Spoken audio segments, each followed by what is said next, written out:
Mass casualties in Michigan after a man opens fire on a Mormon congregation, leaving the church in flames and a community grieving. Just hundreds of people just practicing their faith. We do know that there are some that are unaccounted for. I'm Daily Wire Executive Editor John Bickley with Georgia Howe. It's Monday, September 29th. This is Morning Wire.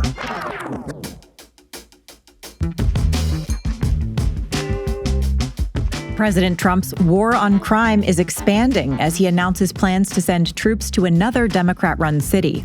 You go out to Portland and you see what's happening in Portland. This is like nobody's ever seen anything like it every night, and this has gone on for years. And the FBI finally admits to having hundreds of plainclothes agents in the crowds on January 6th. Well, apparently there were 274 FBI agents in the crowd on January 6th. Thanks for waking up with Morning Wire. Stay tuned. We have the news you need to know.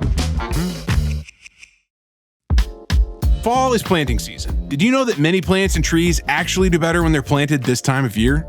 But you have to know where to start. That's why I love fastgrowingtrees.com. It doesn't matter if you live in the sunny south or if the air is getting chilly where you are, their plant experts can help you find the perfect fit for your space. Fast Growing Trees has everything for your dream yard: fruit trees, privacy trees, shrubs, and more, all delivered to your door in days. Their locally grown U.S. plants come with an Alive and Thrive guarantee, ensuring they arrive healthy and will thrive in your yard. And best of all, no green thumb is required. Fast Growing Trees plant experts are available to help with everything from soil type and landscape design to plant care advice, so your selections can thrive. This fall, they have the best deals for your yard, up to half off on select plants and other deals. And listeners to our show get 15% off their first purchase when using code WIRE at checkout. That's 15% off at fastgrowingtrees.com using code WIRE at checkout. Now is the perfect time to plant. Use code WIRE to save today. Offer is valid for a limited time. Terms and conditions may apply. Check out the link below or in the show notes and support the show. Tragedy in Michigan after a man attacks a Mormon church yesterday, opening fire on the congregants and leaving the building ablaze. Joining us now with the details is Daily Wire reporter Amanda Prestigiacomo. So Amanda, a truly horrific scene in Grand Blanc, Michigan yesterday that's really shaken the nation, the Mormon community in particular. First, what do we know so far about what took place? Yeah, it was a really horrifying attack yesterday, John. Probably everybody's now seen footage of that church being completely engulfed in flames. That church is the Church of Jesus Christ of Latter-day Saints. And as you said, it's located in Grand Blanc. That's a small community of about 8,000 people. It's a suburb of Flint, so about 50 miles from Detroit. What we know so far about the sequence of events is that the shooting occurred around 10:30 a.m. local time. This happened while the church was in service. Hundreds of people were worshiping when the suspect rammed his truck in the building. He then opened fire on the congregants, hitting 10 people. At some point, the church was set on fire, and officials believe that this was intentionally done by the suspect. They're still investigating how exactly that fire was set, but they believe an accelerant like gasoline was used. The fire went on to completely engulf the church. As of this recording, the suspect has been confirmed dead, and 2 of the people who were shot have died, as well as 2 others who were in the church. But officials say that they fear the casualty number from the fire is going to rise. And we do believe that there was people up there that were near that fire and they were unable to get out of the church. So we do believe that we will find additional victims once we're able to search that, once there's no signs of a fire reigniting. It's a truly terrible situation. Now, as for the suspect, as you said, he is dead. What do we know about the suspect so far? Well, officials released information throughout the day yesterday about him. What we've learned so far is that he's a 40-year-old man from Burton, Michigan, which is just a few miles from the church. Here's Police Chief William Rennie in a press conference yesterday describing officers' encounter with the shooter. The suspect, again, we're in the preliminary stages right now, was neutralized at 10:33:44 in the parking lot of that church. That suspect is a 40-year-old male from the city of Burton, who we identified as Thomas Jacob Sanford. Reporting from the Wall Street Journal has indicated that the pickup truck that rammed through the church had 2 large American flags in the cab. Other reports have said that the suspect is an Iraq war vet, but authorities have yet to confirm that. Authorities are investigating this right now. They're executing a search warrant at the suspect's home, and they're going through his cell phone records to learn more about the motive of this attack. And I'm sure more details will come to light over the course of the next few days. Now, President Trump and other officials have responded to this. What have we heard from them? Right. President Trump quickly issued a statement denouncing the attack on the church. He said that this appears to be yet another targeted attack on Christians in the United States of America. He added that Americans should pray for the victims and their families, and added, quote, "This epidemic of violence in our country must end immediately." Keep in mind, this comes just 1 month after the attack on the Annunciation Catholic School in Minnesota. Right. The Attorney General and FBI Director Kash Patel also quickly responded. They confirmed that federal agents were on scene very quickly and they're assisting local authorities. Patel added that violence in a place of worship is a cowardly and criminal act. Here's Grand Blanc Police Chief William Rennie talking about the investigation, including the coordination with the FBI.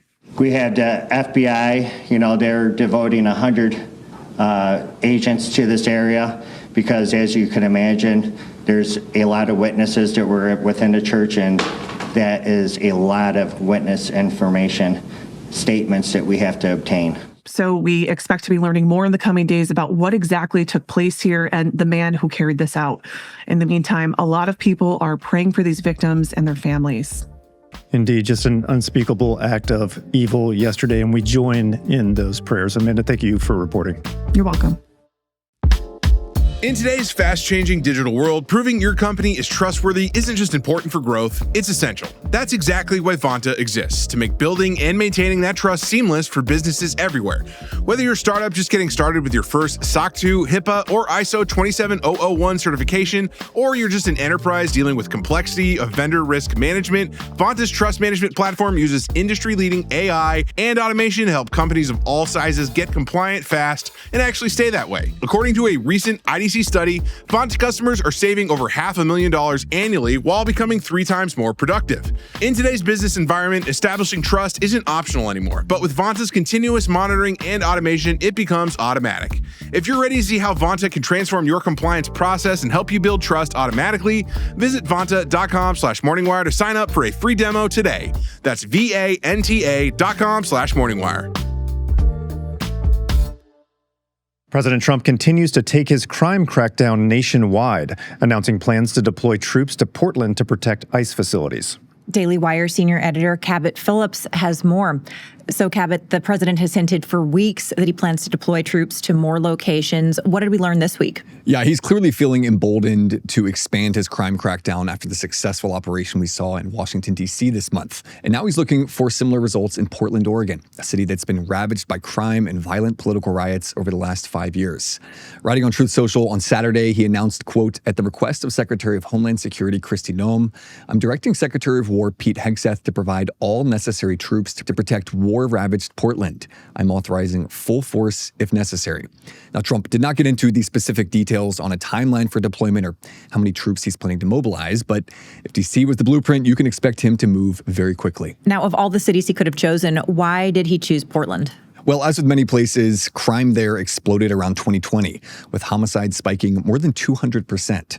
But the main reason is that the city is really the epicenter of activity for Antifa, the far-left political organization that's been responsible for riots and violent demonstrations for years now. According to the DHS, Antifa militants have repeatedly laid siege to ICE processing facilities in the city, attacking agents with rocks, fireworks, and smoke grenades, blocking entrances, setting fires, and even doxing agents, posting their home addresses on message boards and flyers all across the city. In response to that violence in Portland and elsewhere, last week, the Trump administration officially designated Antifa as a domestic terror organization, calling it a, quote, militarist anarchist enterprise that explicitly calls for the overthrow of the United States government, while using a, quote, campaign of violence and terrorism nationwide to accomplish these goals. Here's top Trump advisor Stephen Miller speaking about the group in this order from the White House earlier this month. These are not lone, isolated events. This is part of an organized campaign of radical left terrorism. It is structured, it is sophisticated, it is well-funded, it is well-planned. It is terrorism on our soil. So more broadly, this designation opens the door for authorities to use RICO statutes to target Antifa members and then organizers and even those funding them, and potentially seek elevated domestic terror charges against those arrested. Now, Portland being a hub for Antifa, they're kind of walking into the lion's den here. Are they putting up any kind of resistance already?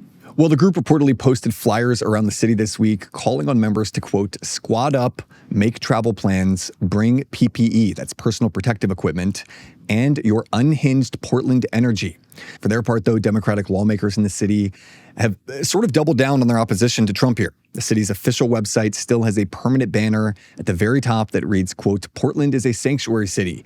They then link to an anti-ICE hotline and reassure residents that law enforcement there will not cooperate with immigration agents. That includes anyone who might be coming into the city now under Trump's order.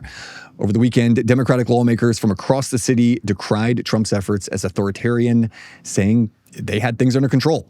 Here's far-left Governor Tina Kotek speaking with dozens of other Democratic lawmakers at a press conference Saturday. Portland and the state of Oregon believe in the rule of law, and we can manage our own local public safety needs. There is no insurrection, there is no threat to national security, and there is no need for military troops in our major city. They are not needed here. And then later Sunday, the state of Oregon and city of Portland went even further, filing a joint lawsuit against the Trump administration in an effort to block the deployment of the state's National Guard. Their suit claimed in part, quote, far from promoting public safety, defendants' provocative and arbitrary actions threatened to undermine public safety by inciting a public outcry. And it's worth noting, Portland is only the latest city that will soon see an increased federal presence. Trump has also ordered an influx of ICE, DEA, and ATF agents to Memphis to crack down on crime and support immigration enforcement there. Unlike Oregon, though, that move has been welcomed by state officials, including Tennessee Governor Bill Lee, who says, quote, the story of crime in Memphis is about to be a story of the past. Well, as a former Memphis resident, I really hope that's true. Cabot, thanks for reporting. Absolutely. You know that nagging feeling about the doctor's appointment you've been putting off forever? Maybe it's a dentist cleaning that you're now 6 months overdue for, or the annual checkup that somehow turned into a 3-year gap. With ZocDoc, you can find and book the right doctor entirely online, and honestly, you'll probably have an appointment scheduled before the end of this ad. Finding the right doctor used to be such a hassle, but ZocDoc has really changed the game.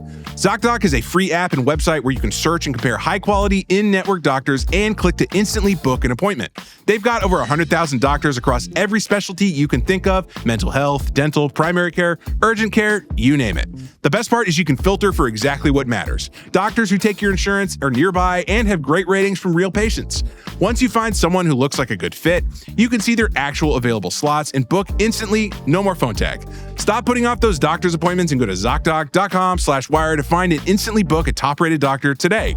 That's ZocDoc.com/wire. Again, that's ZocDoc.com/wire today.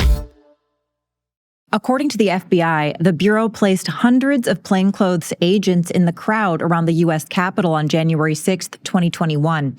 The admission follows over 4 years of the Bureau refusing to reveal the scope of its presence at the Capitol that day. Daily Wire reporter Tim Pierce is here to talk about the new revelations and what this means for the FBI. Hey, Tim. So we've had 4 years of really non-answers to this question.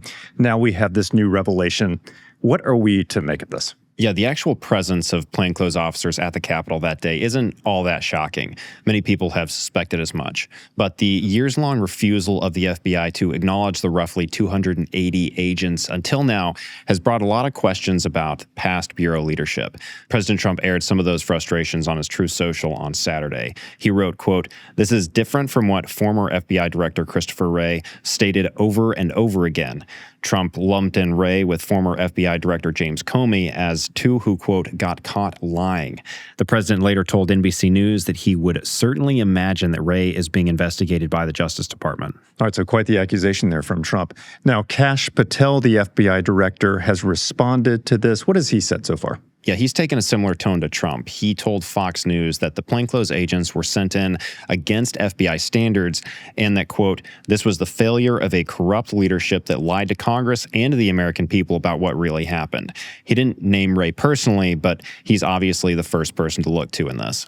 And there are plenty of questions for Wray to answer, many even from rank-and-file FBI agents who served that day. An after-action report just revealed to Congress last week reveals a whole host of issues that agents have had with FBI leadership.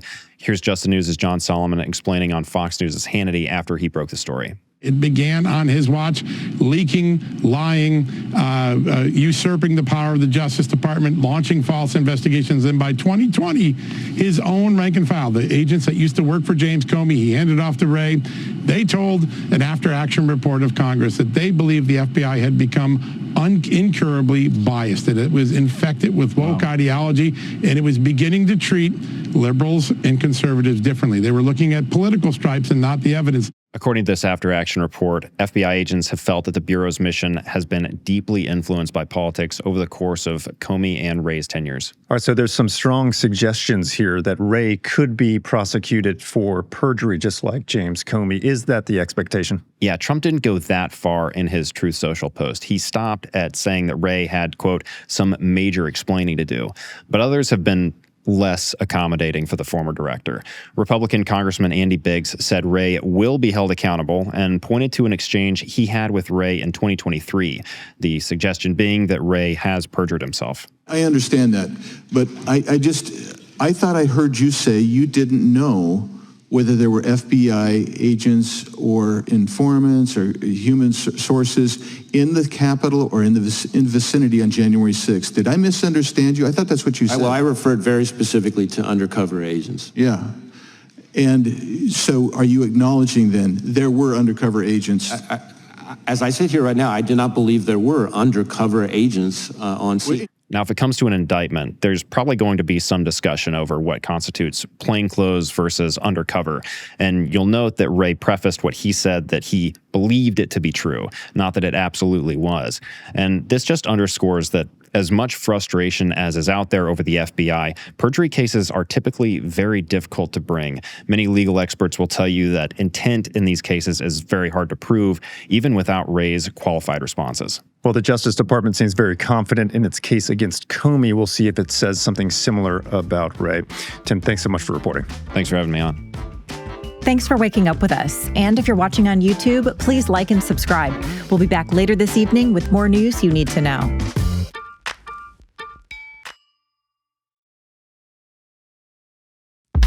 If you run a small business, you know there's nothing small about it. Even the smallest decisions can feel massive. That's where Shopify comes in.